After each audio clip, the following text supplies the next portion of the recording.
तो दोस्तों ये है आपका एक्सरसाइज 8.1 का क्वेश्चन नंबर 2। ठीक है, आइए देखते हैं क्या कह रहा है ये क्वेश्चन। आकृति 8.13 में ये जो आकृति है, आकृति 8.13 है। tan p minus cot r का मान ज्ञात कीजिए।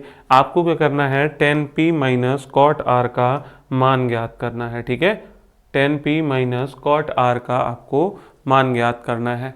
ठीक, तो जब भी हम इस तरह के सवाल को करेंगे तो एक्सरसाइज 8.1 के जितने भी सवाल हैं उनमें आपको क्या करना पड़ेगा, सबसे पहले आपको तो कोई दो साइड दे रखी होंगी, आपको तीसरी साइड निकालनी ही पड़ेगी और इसके लिए आपको क्या लगाना पड़ेगा, पाइथागोरस प्रमेय लगानी पड़ेगी। ठीक है, तो आप क्या करोगे, आपको इस त्रिभुज में, समकोण त्रिभुज में क्या दे रखी हैं, दो भुजाएं दे रखी हैं। सबसे पहला काम जो होगा वो आपको तीसरी भुजा निकाल लेनी है और तीसरी भुजा निकालने के लिए आपको बताया गया है कि आप क्या करेंगे, पाइथागोरस प्रमेय का प्रयोग करेंगे। तो क्या लिखेंगे, सबसे पहले त्रिभुज पी क्यू आर में, त्रिभुज पी क्यू आर में।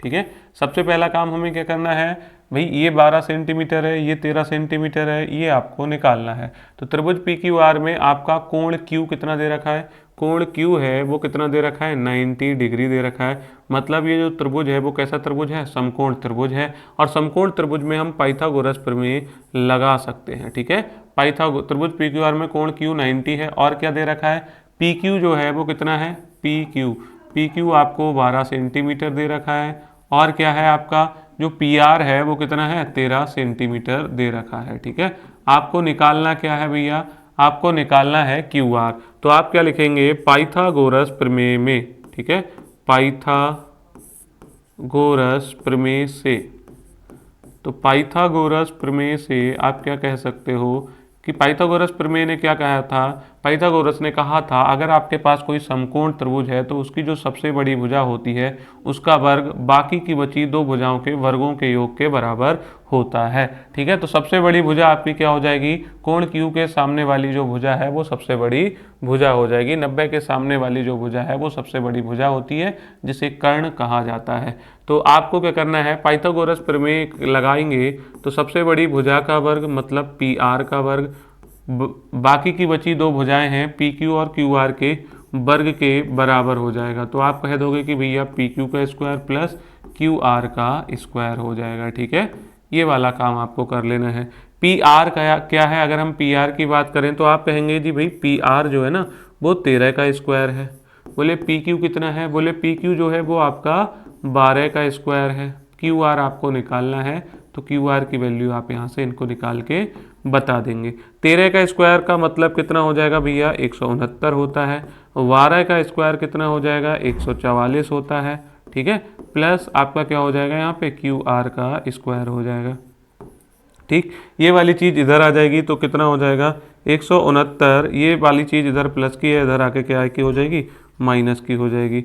169 माइनस 144 किसके बराबर हो जाएगा, क्यू आर के स्क्वायर के बराबर हो जाएगा। 169 में से 144 आप घटाएंगे तो कितना बच जाएगा, 25 बच जाएगा, जो क्यू आर स्क्वायर के बराबर आ जाएगा। इसका मतलब क्यू आर की वैल्यू कितनी आ जाएगी, आपसे क्यू आर स्क्वायर नहीं पूछा है, क्यू आर की वैल्यू पूछी है। तो हम कह देंगे कि भाई जो क्यू आर आया ना, क्यू आर आपका कितना आ जाएगा, 5 सेंटीमीटर आ जाएगा। कितना आ जाएगा, 5 सेंटीमीटर। अब अगर आपको एक समकोण त्रिभुज की तीनों भुजाएं पता हैं, ठीक है, तो आप हमसे किसी भी त्रिकोणमितीय अनुपात का मान पूछ सकते हैं, हम आसानी से उसको बता देंगे। ठीक है, तो इन्होंने यही कहा है कि भाई पहले तो tan p निकाल लो। तो अब आपको क्या कर लेना है, अगला जो स्टेप है आपको क्या कर लेना है, tan p की वैल्यू निकालनी है, tan p।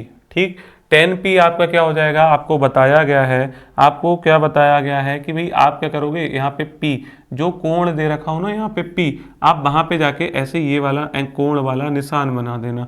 जब ये निशान लगाओगे तो आपको पता है कि वो क्या बनेगा, कर्ण और आधार के बीच में बनेगा। 90 के सामने वाली भुजा कर्ण होती है तो ये वाली भुजा क्या हो जाएगी, कर्ण, जिसे हम क्या कहते हैं, ये समकोण त्रिभुज की सबसे बड़ी भुजा होती है। ठीक है, ये वाली बात हम बार बार इस पे जोर दे रहे हैं क्योंकि आगे इस बात की जरूरत पड़ेगी, आपको ये वाली बात याद रखनी है। ठीक है, तो कर्ण क्या हो जाएगी, सबसे बड़ी भुजा होती है।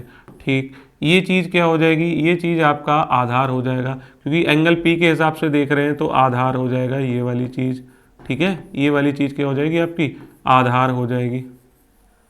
और जो बचा ये क्यू आर आपका क्या हो जाएगा, ये आपका लंब हो जाएगा। क्यू आर क्या हो जाएगा आपका, लंब हो जाएगा। किसके हिसाब से देख रहे हैं फिलहाल हम देख रहे हैं टेन पी के हिसाब से, एंगल पी के हिसाब से देख रहे हैं। एंगल पी के हिसाब से क्या है, ये वाली चीज़ लंब हो जाएगी, ये वाली चीज़ आधार हो जाएगी और ये वाली चीज़ आपकी कर्ण हो जाएगी। फिर हमने सीखा था लाल बटे कक का हमने फॉर्मूला याद करने के, जो भी टेन त्रिकोणमितीय अनुपात का ये, तो ये क्या हो जाएगा जी साइन, यहाँ पे क्या हो जाएगा जी कॉस और यहाँ पे क्या हो जाएगा ten. Sign cos ten, ten के लिए आपका ये वाली जो चीज़ है वो क्या हो जाएगी, लंब बटे आधार हो जाएगी। तो टेन पी का मान कितना हो जाएगा आपका, लंब बटे आधार बोल दोगे।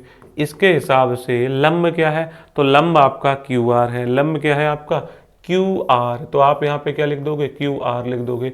आधार आपका क्या है, तो आधार आपका पी क्यू है। आधार आपका क्या है, पी क्यू है। तो क्यू आर अपॉन क्या हो जाएगा, पी क्यू।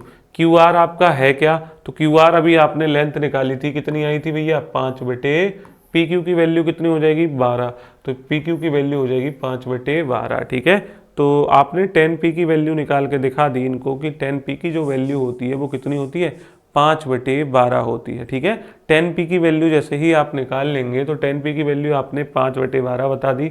अब आपको क्या निकालना पड़ेगा, दूसरी जो चीज़ है कॉट आर की वैल्यू आपको निकालनी पड़ेगी। ठीक है, कॉट आर, तो कॉट आर, कॉट के लिए आप क्या लगा दोगे, sine cos tan, cosec sec, और ये वाली बात क्या हो जाएगी, कॉट। कॉट जो ए हो जाएगा वो आधार बटे लंब हो जाएगा। ये क्या हो जाएगा, आधार बटे लंब हो जाएगा। आधार आपका क्या हो जाएगा, आधार आपका, अब देखो एंगल कौन सा आ गया है भैया, आर आ गया है।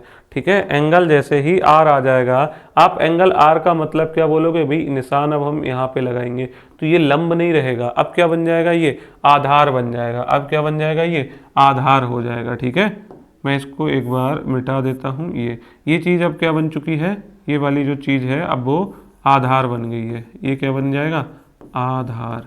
और कर्ण ये तो फिक्स रहेगा, 90 के सामने वाला कर्ण होता है, तो ये वाली भुजा तो आपकी फिक्स ही रहने वाली है। ये वाली चीज़ आपकी चेंज हो जाएगी। ये आधार था, अब आधार ना रह के ये वाली चीज़ क्या बन गई, अब ये वाली जो चीज़ है वो बन चुकी है लंब। ठीक है, अब ये चीज़ क्या बन जाएगी, इसके सामने वाला कोण आपका लंब कहलाता है। ये वाली बात आपको ध्यान रखनी है। ठीक है, तो इतना काम कर लेंगे। इसके बाद हमें चलना है फिर से वही, कॉट आर आपका क्या होता है, आधार बटे लंब होता है। आधार आपका क्या हो जाएगा, क्यू आर। आधार आपका क्या हो जाएगा, क्यू आर हो जाएगा। लंब आपका क्या हो जाएगा, लंब आपका हो जाएगा पी क्यू। पी क्यू आपका लंब हो जाएगा। क्यू आर की लेंथ कितनी है, आपने अभी निकाली, क्यू आर जो है वो 5 बटे 5 है, और पी क्यू कितना हो जाएगा, पी क्यू की लेंथ आपकी 12 आ जाएगी, तो 5 बटे 12 हो जाएगी। ठीक है, तो अब हम अगला स्टेप क्या करेंगे, इन्होंने पूछा था कि भाई हमको 10 पी और कॉट आर की नहीं, 10 पी माइनस कॉट आर की वैल्यू बताइए। 10 पी में से आपको कॉट आर को घटा देना है। ठीक है, आपने दोनों की वैल्यू निकाल चुके हैं पहले ही। 10 पी की वैल्यू कितनी है, 5 बटे 12 है, माइनस कॉट आर की वैल्यू कितनी है, 5 बटे 12 है, और 5 बटे 12 में से 5 बटे 12 जब आप घटाएंगे तो कितना बच जाएगा, 0। एक चीज़ प्लस की एक चीज़ माइनस की बराबर चीज़ें हैं, अपोजिट निशान है, क्या देंगे रिजल्ट में, 0 देंगे। 10 पी माइनस कॉट आर जो हो जाएगा वो आपका कितना हो जाएगा, 0। उम्मीद है ये वाली बात आपको समझ आई होगी। ठीक है, तो ये पूरा का पूरा क्वेश्चन आपको यहाँ पे देखने को मिलेगा। ये जो हमने प्रयास किया है वो आपको यहाँ पे नज़र आ रहा होगा। अगर आपको हमारा ये जो प्रयास है वो बेहतर लगता है तो आप क्या कर सकते हैं, आप हमारे चैनल को सब्सक्राइब कर सकते हैं, वीडियो को लाइक कर सकते हैं, कमेंट के ज़रिए हमें बता सकते हैं कि हमारा प्रयास कैसा था। तो मिलते हैं नेक्स्ट वीडियो में, तब तक के लिए टेक केयर एंड बाय।